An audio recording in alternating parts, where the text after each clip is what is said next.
In Bath, during the winter of 1814, there was a house where everyone smiled in the drawing rooms and fell silent in the corridors.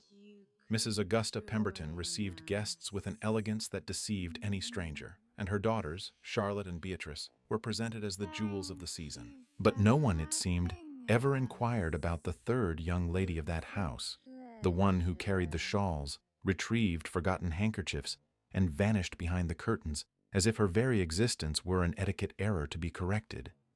They said Eleanor Whitmore was merely a poor cousin, raised out of charity without fortune or future. What no one imagined was that, beneath that carefully imposed invisibility, lived a dignity that not even 4 years of silent humiliation had managed to extinguish. And when England's most coveted duke decided, before the entire ballroom, to offer her his arm for the first waltz of the evening, the world that had so pointedly ignored her was forced to see her. This is a story about how contempt can disguise itself as family, about how true love chooses to see what everyone else prefers to ignore, and about a woman who, without ever raising her voice, ultimately changed the destiny of all around her. Tell me, have you ever felt invisible within your own home? Stay until the end, because Eleanor's story might remind you of something you yourself have lived through. Bath smelled of wet coal and apricot perfume when the winter social season began in 1814. The pale stone streets, worn smooth by decades of carriages and fine shoes, now hosted the customary parade of families descending from the countryside to display their daughters at the assembly room's balls, hoping to secure before spring a marriage that would guarantee fortune, title, or at least a respectable surname. The shops on Milsom Street filled their windows with silks and laces imported from London. The tea rooms buzzed with whispered gossip behind open fans, and the mist rising from the River Avon at dusk gave the entire city an air of an ancient, almost unreal dream. It was in this Bath, beautiful on the outside, ruthless within, that Eleanor Whitmore turned 23, without anyone but herself remembering the date.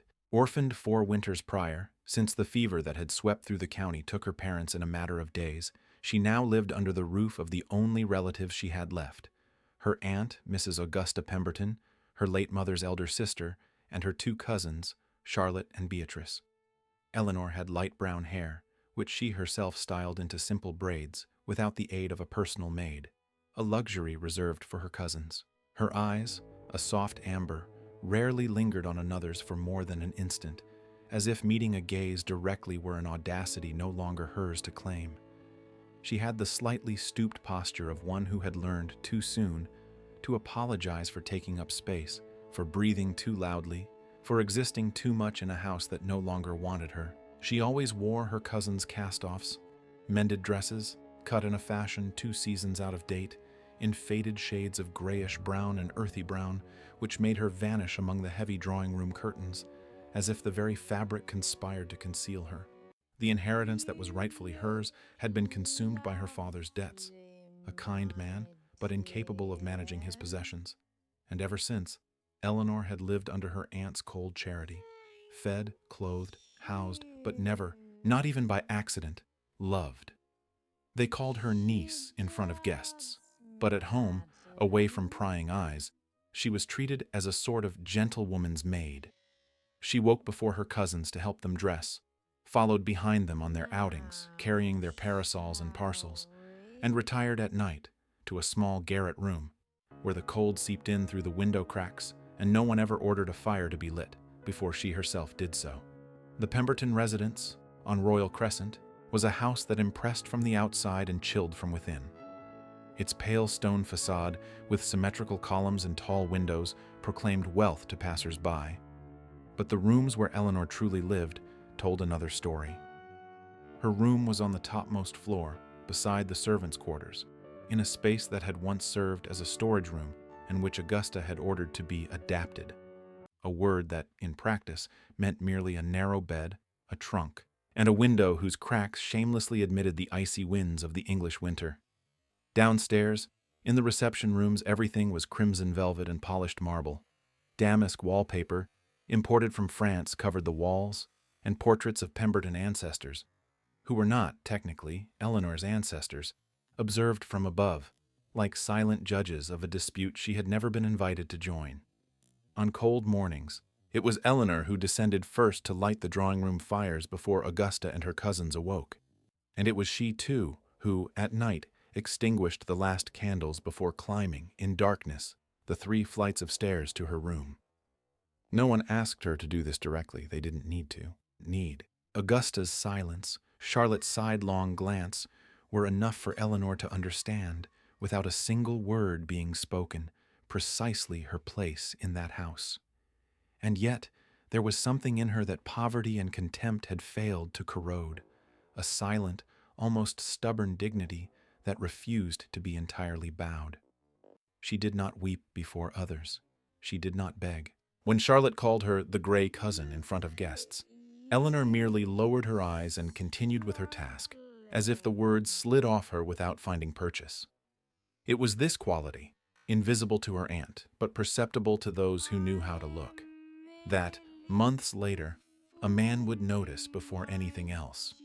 Mrs. Augusta Pemberton was 52 years old and possessed a glacial elegance that impressed those who observed her from afar. She always dressed in imported silks, pearly gray, deep navy, dark burgundy, and adorned her head with feathered turbans that were, she claimed, precisely in the London fashion. She measured the worth of every person she met by a single yardstick, fortune and connections. Everything else, kindness, intelligence, the suffering of others, was, in her eyes, irrelevant, if not inconvenient. She had 2 daughters to marry off, and she pushed them with an almost military aggression into that season's matrimonial market. In Eleanor, she saw only an impediment, another mouth to feed, and, worse still, an unwanted, albeit involuntary competitor for the attention of the few eligible gentlemen Bath offered that year. For this reason, Augusta compelled her to accompany her cousins to every ball in the capacity of a lady's companion, carrying fans, shawls, and smelling salts, and expressly forbade her from dancing, claiming, with a solemn voice before any stranger who inquired, that Eleanor's prolonged mourning for her parents made any such amusement improper. Charlotte, the elder, was 19 and possessed her mother's sharp tongue. Beatrice, at 17, followed her sister's example with the enthusiasm of one who had not yet learned to think for herself. The 2 openly ridiculed Eleanor before other guests, calling her the gray cousin, a cruel reference both to her faded clothes and her subdued existence, and insisting with rehearsed giggles that she fetch more wine, adjust their collars, or check if the carriages had arrived. Always at the precise moment, a gentleman approached to converse. Eleanor endured all of this with a resignation that, at first glance, could be mistaken for weakness. But there was, in her silence, something harder than mere submission. It was an obstinate refusal to become what her aunt wished her to be. She had not turned bitter. She had not become inwardly servile, even if outwardly she appeared so. She kept, in a small chest beneath her bed, the only objects remaining from her parents, a miniature portrait, a worn ivory fan, and a book of poems with the margins annotated in her mother's handwriting. And it was there, alone, by the light of a candle she bought herself with the few coins she managed to save, that Eleanor allowed herself for a few minutes each night to remember who she had been before she became a shadow. It was during the winter ball at the Assembly Rooms, the most anticipated event of the season, that everything began to change. The main ballroom gleamed under the light of hundreds of candles, reflected in tall, gold-framed mirrors. Ladies, dressed in silks in the pastel shades the season demanded, ivory, dusty rose, sky blue, circulated among marble columns like a walking garden, their rehearsed laughter and their fans opening and closing in a silent code that all of Bath knew how to decipher. The orchestra, positioned on a raised platform at the far end, tuned their instruments between one waltz and the next, while liveried footmen circulated with trays of champagne and mulled wine punch. The polished wooden floor reflected, in golden patches, the light descending from the crystal chandeliers, and the air carried a dense mixture of French perfumes, melted wax, and the stifling warmth of so many bodies gathered in one space. Charlotte wore a sky-blue silk gown that night, specially ordered from London, and Beatrice sported a shade of dusty rose that, Augusta insisted to anyone who would listen, perfectly enhanced her complexion. Both circulated among the groups of guests with the practiced confidence of those who had been trained, since childhood, for that single purpose, to be noticed, to be chosen, to be led to the altar before the season's end. Eleanor, for her part, remained leaning against a column at the back of the ballroom for much of the night. Beatrice's drab gray shawl draped over her arms, waiting for one of her cousins to require something. No one noticed her, and that was precisely how, for 4 winters, she had learned to survive those evenings. The guest of honor that night was Nathaniel Ashworth, Duke of Halbrook, 36 years old, the most coveted bachelor in all of England, and perhaps the most indifferent to that distinction. Tall, with broad shoulders that perfectly filled the impeccable cut of his dark coat. He had black hair already touched by discreet gray strands at his temples, and eyes of steel gray that rarely betrayed any discernible emotion. He always dressed with austere elegance, without any ostentation beyond necessity. Coats in shades of charcoal and deep navy, leather boots polished to reflect the candlelight, a single gold signet ring on his right hand, an inheritance from his father. His hands, large and long-fingered, always moved with an economy of gestures that impressed as much as it intimidated. When he spoke, his grave voice rarely needed to rise to be heard. The very room seemed to quiet to listen to him. Widowed 6 years prior, his first wife having died without leaving him an heir, he now sought a new duchess not from hope of sentiment, but from duty to his title and his lands. When he entered a room, conversations would drop to a murmur for an instant, as if the very air rearranged itself around him. Charlotte and Beatrice spent much of the night vying, with rehearsed giggles and glances over their fans, for the attention of the man who barely seemed to notice them. Augusta, strategically positioned near the refreshment table, observed everything with the calculation of one who already imagined the wedding before a single word had been exchanged. Eleanor, however, had been sent to the conservatory to retrieve a handkerchief that Beatrice had forgotten there on purpose, merely to have her out of the ballroom the moment general attention turned to the Duke. She obeyed, without complaint, as always, and crossed the glass corridor that connected the ballroom to that space of glass houses, where dormant rose bushes slept under a thin layer of frost forming on the panes. It was there, among the silent glass houses, that Nathaniel found her. He had left the ballroom in search of a moment's respite. The noise, the calculating glances, the anxious mothers pushing their daughters towards him, had, over the years, become an almost physical weight. He found instead a young woman standing by the window pane, watching the snow fall on the dormant rose bushes, her face turned outward, oblivious to everything. She wore such a faded shade of gray that, for an instant, she almost blended with the very gloom of the conservatory. She did not seek to be seen. She did not even seem to imagine that she could be. He observed her for a moment before announcing himself. There was something in her that none of the women in the ballroom possessed, a silence that asked for nothing, that performed neither sadness nor joy for anyone. A true silence. When she finally perceived his presence and turned, startled, her amber eyes met his for an instant that seemed to stretch beyond reason. "Forgive me, Your Grace. I did not know that," Eleanor began, already taking a step back, Beatrice's handkerchief forgotten in her hand. "Stay," he said simply. It was not an order. It was almost a plea. She hesitated, unsure what to do with that unexpected permission. "What is your name?" Nathaniel asked, approaching slowly as one who would not startle a perched bird. "Eleanor Whitmore," she replied, lowering her eyes. "And why, Miss Whitmore, does a lady spend the finest ball night of the winter hidden among frozen rose bushes instead of dancing?" She almost smiled. Almost. "Because no one invited me, Your Grace, and because my aunt considers it improper." Something in the reply stopped him. Not the pity he sometimes feigned for poor girls seeking husbands, but something closer to recognition. As if, in that instant, two exiles identified with each other across the distance of an entire ballroom of vapid people. "That," he said, offering his arm, "we shall rectify at once." The moment Nathaniel Ashworth crossed the main ballroom with Eleanor Whitmore on his arm would remain, for years, in the memory of all Bath. The orchestra had just finished a piece, and the momentary silence between one waltz and the next made the effect even more dramatic. Heads turned one by one, like ripples spreading across a troubled pond. Fans stopped moving. Charlotte, holding a punch glass halfway to her lips, froze completely. Beatrice let out a small sound of indignation that no one dared repeat aloud, and Augusta, by the refreshment table, felt the blood drain from her face with a speed that almost made her stumble. Is he with the cousin? Someone whispered from a corner of the ballroom. Impossible. It must be some mistake. No mistake at all. See how he escorts her.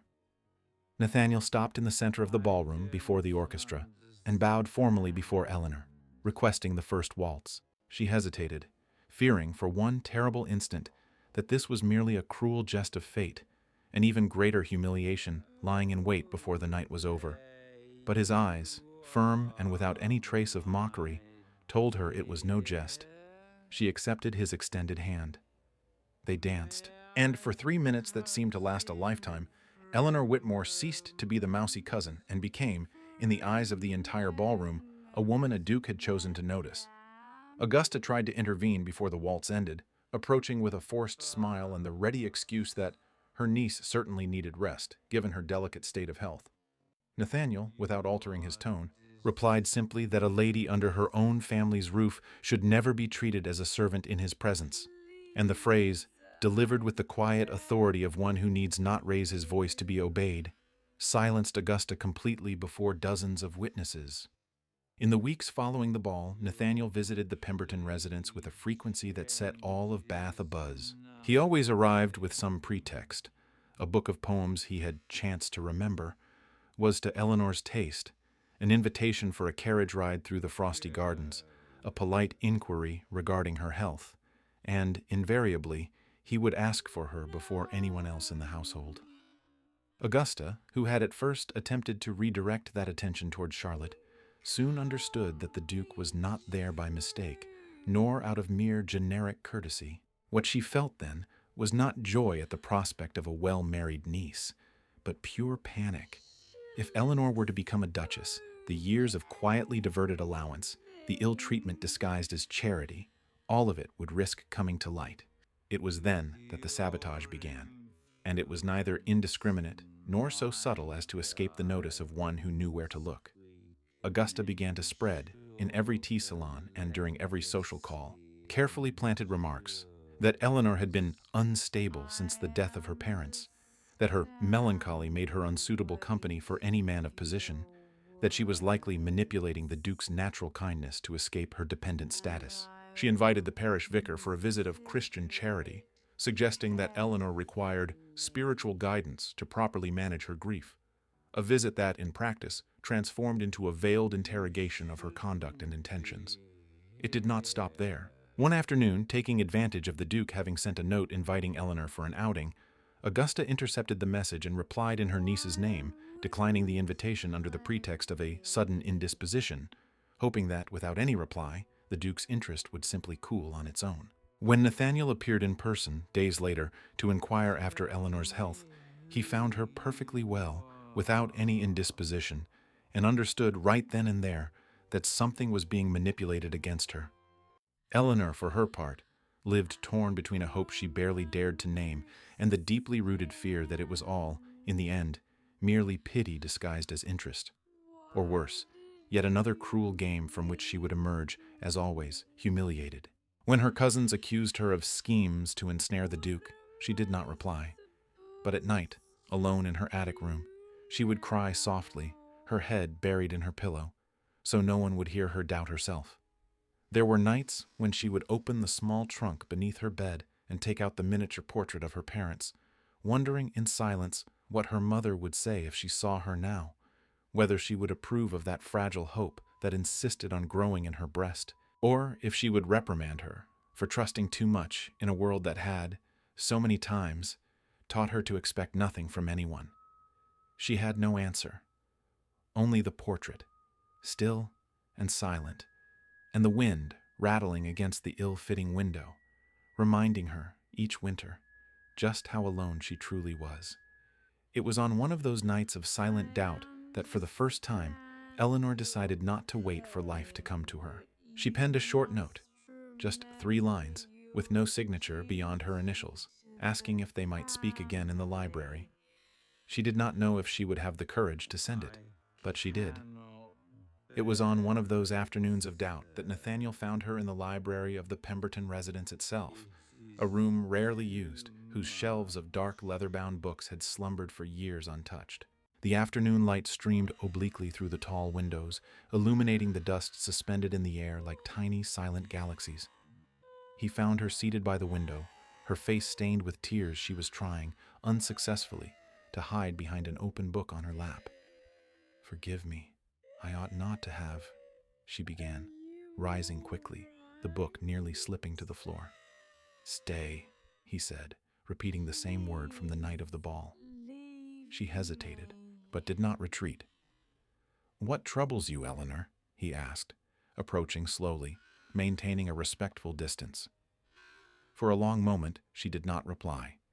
Then, with a trembling voice, she spoke the truth she had carried for weeks. "I fear you are here out of pity, and I know not which would be worse, if it were true, or if I have allowed my heart to believe otherwise." Nathaniel did not reply immediately. He took a seat in the chair beside hers, his hands clasped over his knees, like one carefully choosing his words before uttering them. "I do not ask for your gratitude, Eleanor," he said finally, his voice low and without any trace of command. "I ask for your trust." The silence that followed spoke more than any rehearsed declaration could have. Eleanor lowered her eyes, but for the first time in a long while, she did not lower them out of shame. She lowered them because, for an instant, she allowed herself to believe. It was in the same library, days later, that the two met again, this time not by chance, but because Eleanor, against all the good sense her aunt had tried to instill in her, decided to seek him out. The afternoon light fell upon Bath with that golden, cold glow of February, when winter begins, albeit slowly, to yield. The tall library windows allowed a shaft of sunlight to enter, cutting through the suspended dust and transforming it into tiny golden particles adrift. Nathaniel stood by the window when she entered, and for an instant neither of them spoke. "I came to hide," he said before she could explain herself. "Your aunt insists on demonstrating Charlotte's accomplishments at the pianoforte. I have heard the same piece 3 times this week." Eleanor almost laughed. Almost. It was the closest she had come to a genuine smile in weeks. "They say I did not weep," she said, taking a seat in the nearest chair, her voice low. "At my parents' funeral, all the town spoke of it. They called me cold." Nathaniel did not hasten to reply. He continued to gaze out the window for a moment, as if carefully choosing his words. "I did not weep either," he said at last, "when my first wife died. Not because I did not care, but because I had already shed all my tears of grief during the 3 years I watched her waste away, forgetting my name, my face, our entire life together. When she finally departed, I had no more tears left, only relief, and an immense guilt for feeling that relief." Eleanor turned to him, surprised, not by the confession itself, but by the stark honesty with which he delivered it. "People do not understand," she said, "that sometimes grief is so profound, there are not enough tears in the world to express it." "No," Nathaniel agreed, finally moving away from the window and walking until he stood before her. "They prefer the spectacle of sorrow to its truth." When he stopped before her, there was but a hand's breadth between them. He raised his hand, hesitated, then let it fall again. "May I?" he asked, his voice hoarse. She did not immediately understand the question, until she saw his fingers rise again, trembling faintly. With an almost reverent delicacy, Nathaniel touched the corner of her left eye, where a single tear, the first in many weeks, was beginning to form. "You may weep," he whispered. "Here, no one will judge you." And Eleanor, who had maintained her dignity like armor against the entire world, finally allowed that armor to crack. She didn't collapse, didn't sob dramatically. She merely permitted silent tears to stream, one after another, while Nathaniel remained there, his hand still lightly touching her face, offering not saccharine comfort, but the solid presence of someone who genuinely understood. No kisses were exchanged that afternoon. No passionate declarations were made. Only 2 wounded souls recognizing in each other the pain they had carried alone for far too long. And it was precisely in that silent recognition that something deeper than passion began to blossom between them. Augusta, realizing her subtler ploys had failed to take effect, decided to risk a more drastic measure. Alleging that Eleanor suffered from a severe melancholia that demanded absolute repose, she locked her in her attic room under the pretext of illness, forbidding any visitors and intercepting all correspondence that arrived in her name. For nearly a week, Eleanor lived isolated, unsure if Nathaniel still inquired after her, unsure if what had begun to grow between them might have already withered under the weight of forced silence. Before that, however, Augusta had attempted one last public gambit.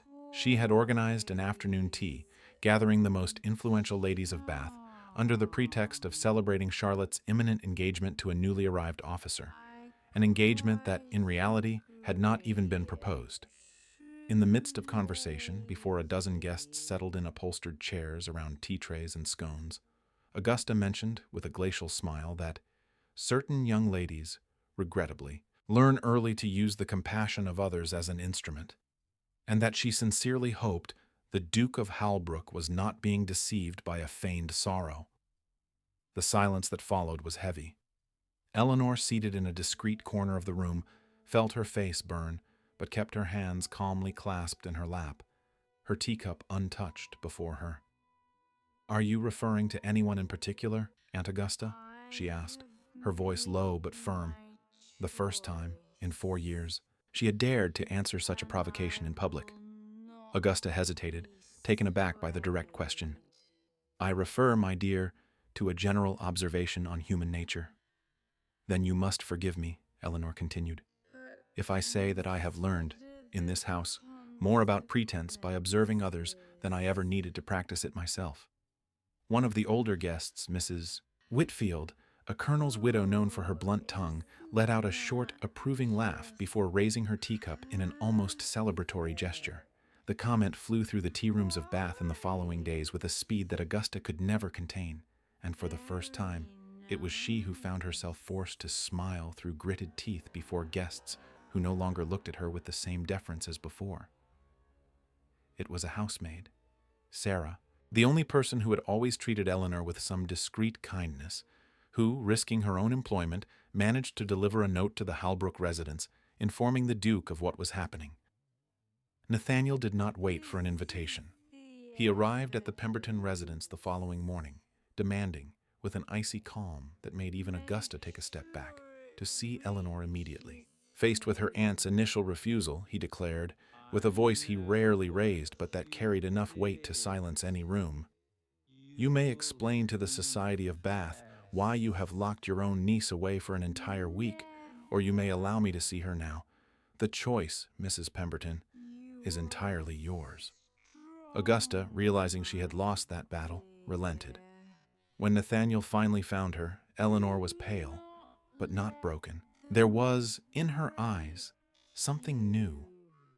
Not merely the usual resignation, but a flicker of suppressed rage. Perhaps the first time she had allowed herself to feel anger without blaming herself for it. "I thought you had given up," she confessed, her voice still weak. "I would never give up," he replied, holding her hands firmly but without haste. "But I realize now that I cannot merely court you, Eleanor. I must protect you. And if you permit it, I intend to do both at once for the rest of my life." It was there, in that small, cold attic room, that Nathaniel asked for her hand in marriage. Not in a brightly lit ballroom, not before witnesses, but in the only place where she had never been treated with dignity, transforming that very space, with a single question, into something completely different. Eleanor accepted, her voice choked with emotion, but her heart, for the first time in 4 years, entirely her own. The announcement of the engagement was made at the next ball of the season, in the very assembly rooms where everything had begun. Nathaniel, before all the assembled guests, did not merely announce the engagement. He also revealed, with documents he had discreetly investigated in the preceding weeks, that Mrs. Augusta Pemberton had, over 4 years, embezzled the allowance legally due to Eleanor, money that should have guaranteed her niece at least some independence, and which, instead, had funded Charlotte and Beatrice's gowns and parties. The entire ballroom turned against Augusta in a single movement, like a tide changing direction. The same fans that had once opened to admire her plumed turban now snapped shut in gestures of disapproval. The same voices that had greeted her with calculated smiles began, overnight, to avoid her in the corridors and tea rooms of all Bath. Eleanor, however, did not seek vengeance. Before all of society, she simply stated, with a serenity that surprised even Nathaniel himself, that she wished her cousins, victims in their own way of their mother's same cold ambition, would one day find true happiness, far from the calculation that had governed their upbringing. It was an act of clemency that, more than any title of duchess, consolidated her new place in the world, not as the woman who had triumphed by vengeance, but as one who had triumphed by integrity. 9 springs had passed since that chilly evening in the conservatory. The Howlbrook estate, once silent and formal, now echoed with the voices of 3 children running through the corridors. Thomas, the eldest, 8 years old, with his father's steel-gray eyes and his mother's sweet stubbornness. Margaret, 6, who already collected poetry books as her mother had in childhood, and little Rose, 3 years old, whose laughter echoed through the gardens like a distant bell. Eleanor, at 32, still maintained the discreet demeanor that had marked her youth, but there was no longer any trace of submission in her.